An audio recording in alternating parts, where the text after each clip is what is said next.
Tidak lupa juga kami ucapkan terima kasih kepada rekan-rekan semua yang telah hadir pada pagi hari ini. Saya Siti Nur Aisyah sebagai moderator dari kelompok 2, yang mana pada kesempatan kali ini kami akan memaparkan hasil wawancara kelompok kami mengenai analisis studi kelayakan bisnis pada usaha franchise di Kriuk Fried Chicken Outlet Pengasinan. Tentunya di sini saya tidak sendiri, saya ditemani oleh rekan-rekan dari kelompok 2, yaitu baik, langsung saja kita masuk ke pemaparannya. Yang pertama yaitu adalah latar belakang dari analisis atau usaha ini. Oke, jika kita lihat perkembangan sektor kuliner di Indonesia saat ini semakin berkembang pesat. Hal tersebut tentunya dipengaruhi oleh meningkatnya kebutuhan masyarakat dan juga gaya hidup yang serba praktis. Contohnya misal kita tuh suka makanan yang instan aja, suka makanan yang simpel aja, jadi praktis. Nah, kondisi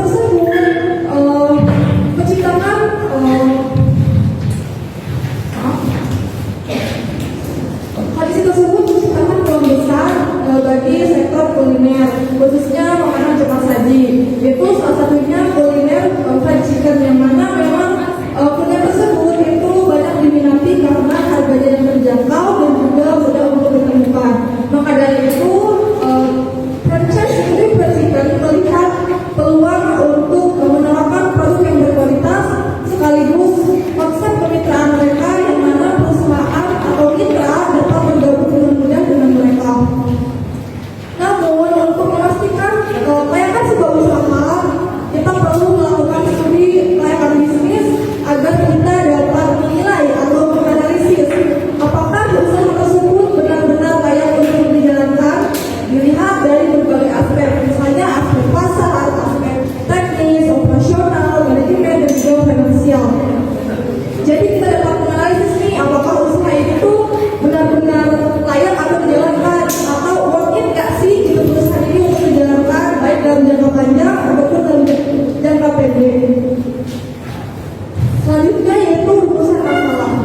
Yang pertama ada potensi pasar, yaitu bagaimana potensi pasar dari usaha franchise di Kriuk Fried Chicken. Yang kedua ada kelayakan usaha, yaitu bagaimana kelayakan usaha franchise di Kriuk Fried Chicken ditinjau dari aspek teknis, manajemen, dan juga operasional. Lalu selanjutnya yaitu kelayakan finansial, bagaimana kelayakan finansial serta prospek usaha franchise di Kriuk Fried Chicken untuk dijalankan dalam jangka pendek maupun jangka panjang. Selanjutnya yaitu profil usaha. Singkatnya, di Kriuk Fried Chicken ini merupakan brand kuliner berbasis waralaba yang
pelayanan usaha perlu memperhatikan beberapa aspek.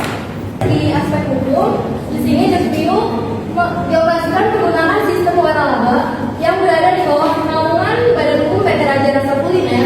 Usaha ini telah memiliki legalitas resmi termasuk sertifikat halal dari MUI dan Badan Penyelenggara Jaminan Produk Halal atau BPJPH dengan nomor sertifikat 0021000017750620. Kemudian dari segi aspek manajemen, Dekriu dikelola secara mandiri oleh mitra dengan dukungan pelatihan dan sistem dari pihak pusat, struktur organisasi sederhana serta adanya pelatihan insentif selama 1 minggu dan melalui uji kelayakan operasional sebelum memulai usaha. Kemudian dari aspek dampak lingkungan, Dekriu memiliki dampak yang relatif sangat kecil karena tidak menghasilkan limbah berbahaya. Limbah yang dihasilkan seperti kemasan dan minyak masih dapat dikelola dengan menjaga kebersihan. Kemudian di sini ada aspek pemasaran dari segi pendekatan SPP. Di sini ada segmentasi.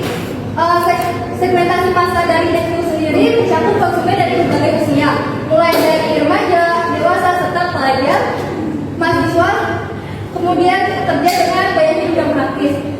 Setelah itu ada targeting. Target pasar Dekriu sendiri difokuskan pada konsumen kelas menengah ke bawah yang membutuhkan makanan cepat saji yang harganya terjangkau. Kemudian ada positioning. Di sini Dekriu sendiri diposisikan sebagai produk recycle yang ekonomi, praktis, dan memiliki cita rasa yang khas. Kemudian ada beberapa pemasaran. Dari segi produk, Dekriu menawarkan ayam goreng tepung yang memiliki cita rasa gurih dan renyah. Selain itu, produk disajikan secara higienis dengan kemasan yang praktis sehingga mudah dikonsumsi oleh berbagai kalangan. Kemudian dari segi price, Dekriu ini menawarkan harga yang relatif terjangkau mulai dari harga 8.000 sampai 13.000, menyesuaikan dengan target pasarnya yang dari kelas menengah ke bawah. Kemudian ada segi place, Dekriu memilih lokasi yang strategis seperti di dekat sekolah, perumahan atau di tempat keramaian lainnya. Kemudian ada promotion atau promosi. Di sini Dekriu mempromosikan makanannya menggunakan media sosial. Kemudian digunakan juga strategi diskon saat pembukaan hotline atau kemudian ada virtual. Dekriu sendiri menganut sistem kepercayaan adalah kunci. Jadi usaha ini memberikan pelatihan kepada karyawan atau mitra agar mampu melayani konsumen dengan ramah, cepat, dan konsisten sehingga meningkatkan kepuasan pelanggan. Kemudian dari segi proses, seluruh proses penyajian Dekriu dilakukan dengan standar yang jelas, menggunakan bahan berkualitas dengan cepat, tepat, dan higienis. Kemudian dari physical evidence atau bukti fisik, usaha ini didukung oleh bukti yang menarik, logo yang unik, serta kemasan rapi dan higienis yang memperkuat citra brand. SWOT itu singkatan dari strength yaitu kekuatan, lalu weakness itu kelemahan, opportunity itu peluang, dan terakhir threat itu ancaman. Jadi analisis SWOT ini digunakan para pelaku usaha untuk mengidentifikasi atau menentukan strategi yang tepat sasaran. Jadi pada franchise Dekriu ini yang pertama kekuatannya yakni kemitraannya mudah, lalu materi usaha lengkap, kemudian ada pelatihan, harganya juga terjangkau dan rasanya sesuai selera pasar. Lalu kemudian dari segi kelemahannya, kualitasnya belum merata, lalu kapasitas terbatas, kemudian brand belum kuat, inovasinya masih minim dan digital belum optimal. Lalu dari segi peluang, permintaan tinggi, kemudian tren franchise meningkat. Jadi kan tadi sudah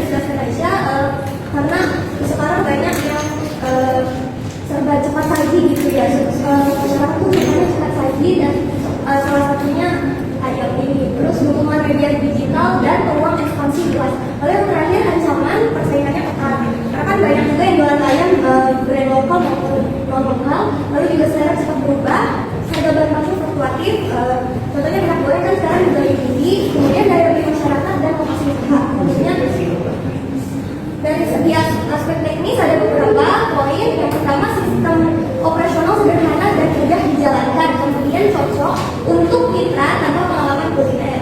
Lalu peralatan lengkap disediakan dalam paket kemitraan. Kemudian produk langsung di booth atau kios tanpa dapur besar.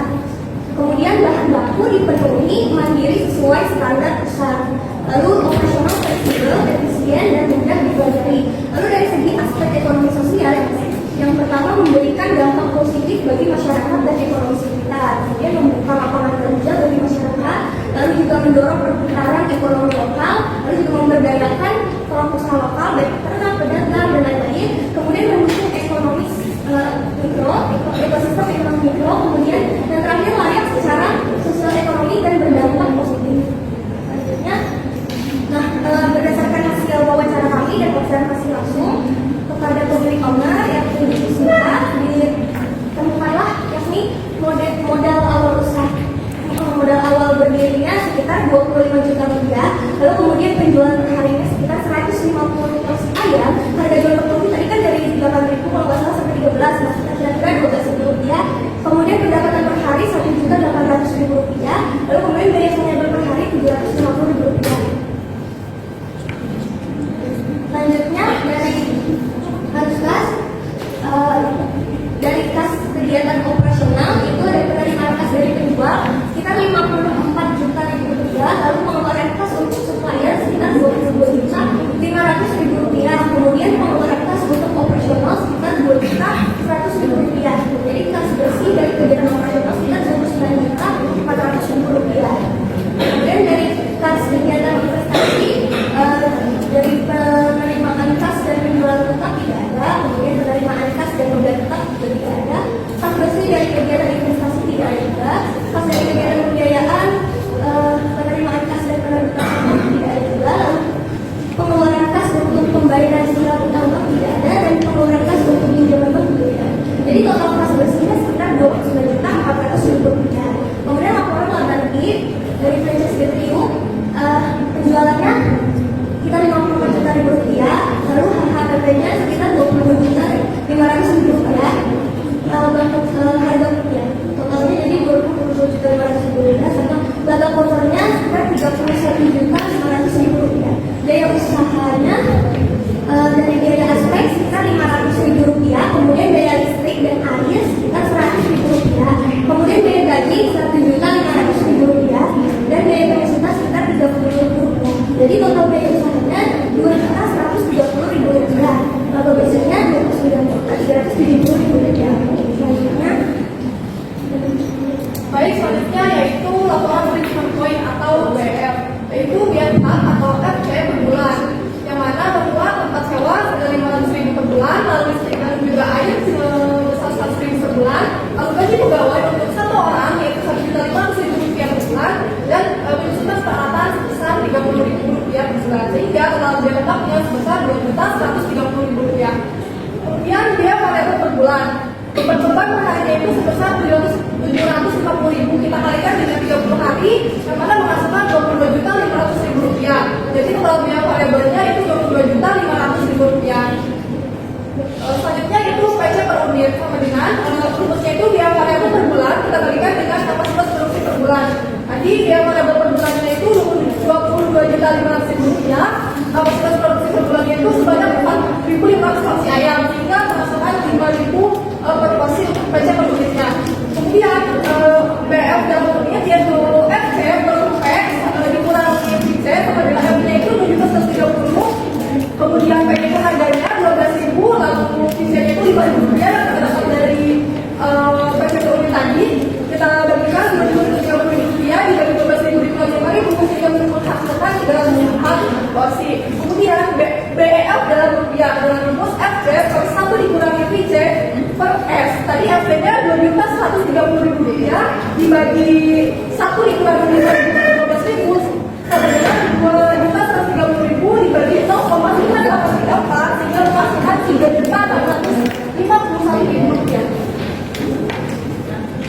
Baik, selanjutnya di sini ada margin atau untuk menentukan tingkat keuntungan dari penjualan. Di sini menggunakan rumus laba bersih sebesar 29.350.000 dibagi penjualan sebesar 54 juta dikali 100%, sehingga mendapatkan nilai 0,54 yang artinya setiap satu rupiah penjualan perusahaan memperoleh keuntungan sebesar 54% atau 0,54. Kemudian ada payback period atau waktu yang dibutuhkan untuk mengembalikan modal awal yang dikeluarkan.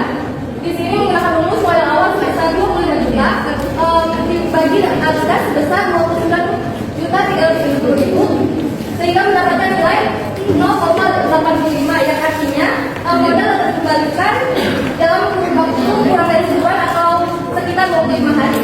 Kemudian ada return of equity, tingkat kemampuan perusahaan dalam mendapatkan keuntungan.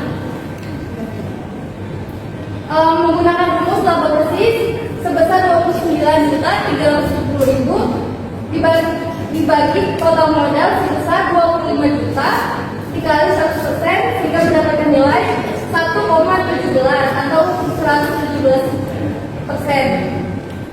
Artinya setiap satu modal perusahaan mendapatkan keuntungan sebesar 1,17 rupiah atau sebesar 117%. Lalu selanjutnya kesimpulan.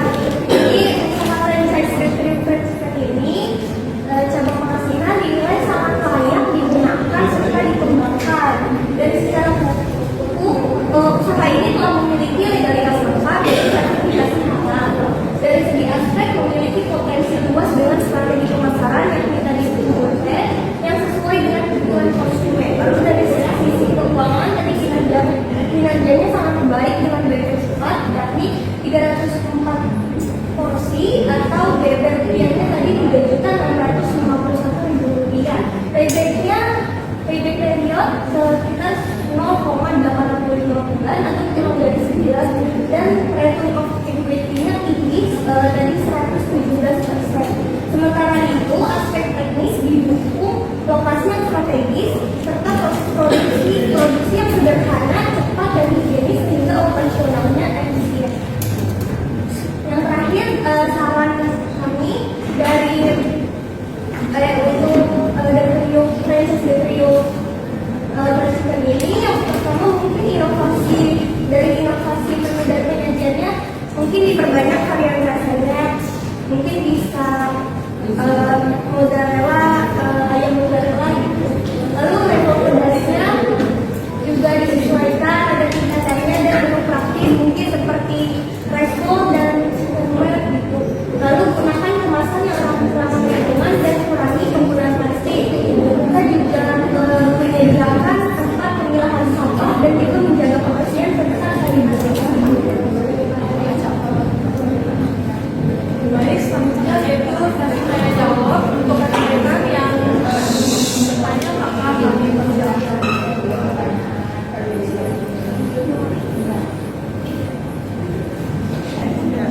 Saya Syafila dari kelompok 9.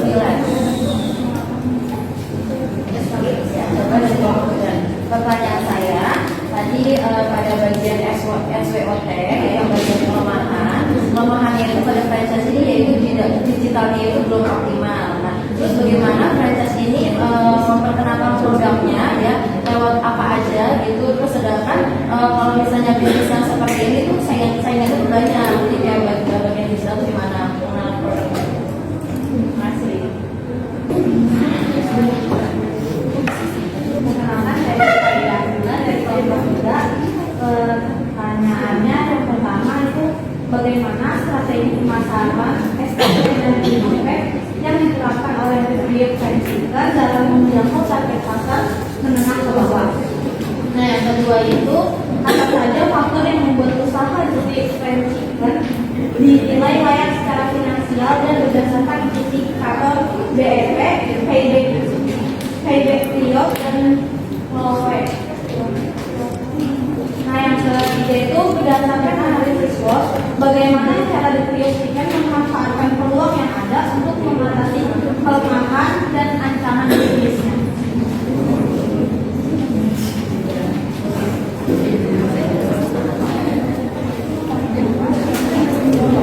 Nama saya Yudhira Fitriana dari kelompok 10. Saya ingin bertanya,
target pasarnya tepat.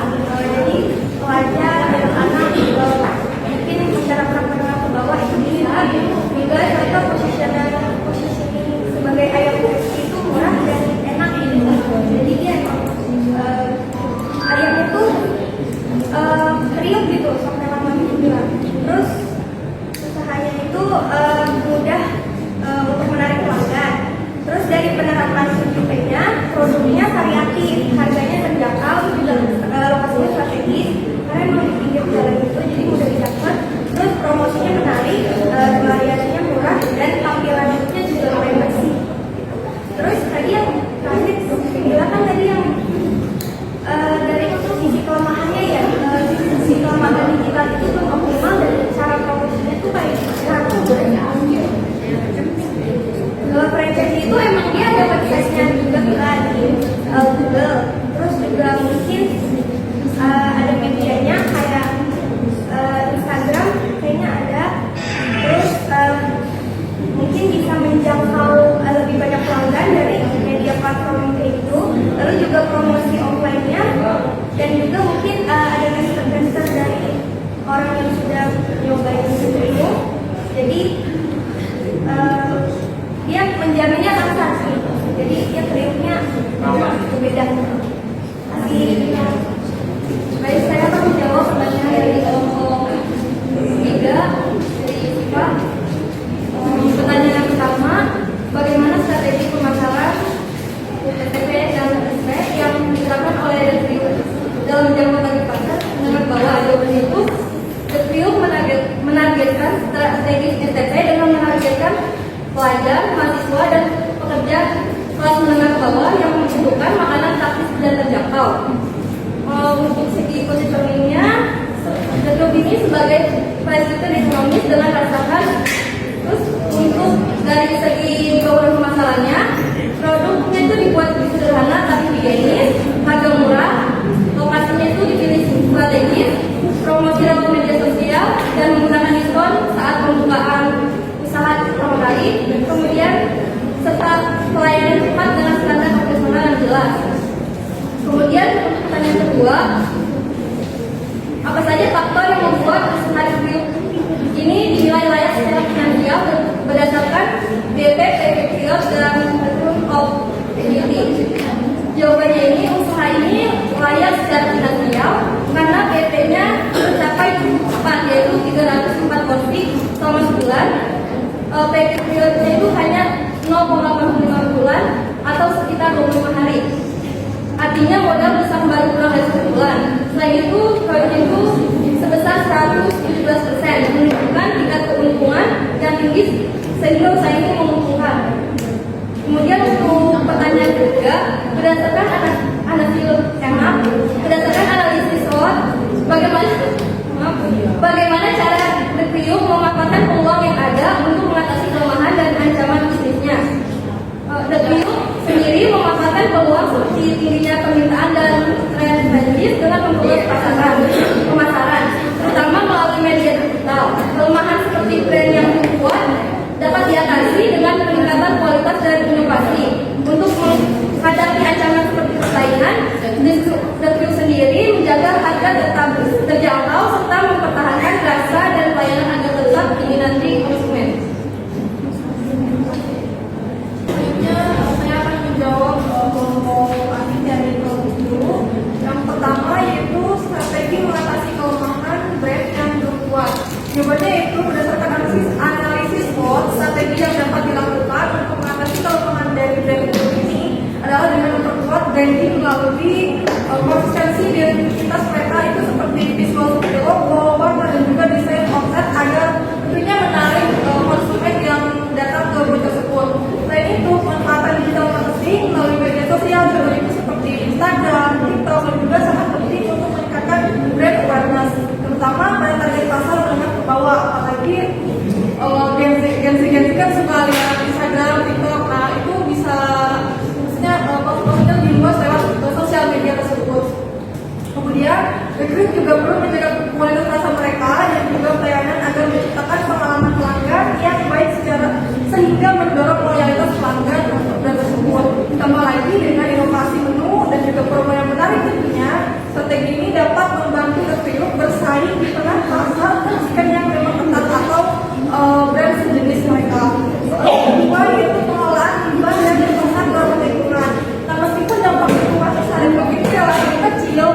tapi diperlukan yang kuat lagi dalam mengelola limbahnya, khususnya minyak jelantah ya, bekas goreng ayamnya dan juga kemasannya, kemasan di bekas produknya. Tapi ada juga minyak jelantah itu sebaiknya tidak dibuang sembarangan, melainkan dikumpulkan dan juga disalurkan ke pihak pengepul untuk diolah kembali, misalnya menjadi bahan sejenis. Sementara itu perusahaan kemasan ramah lingkungan seperti kertas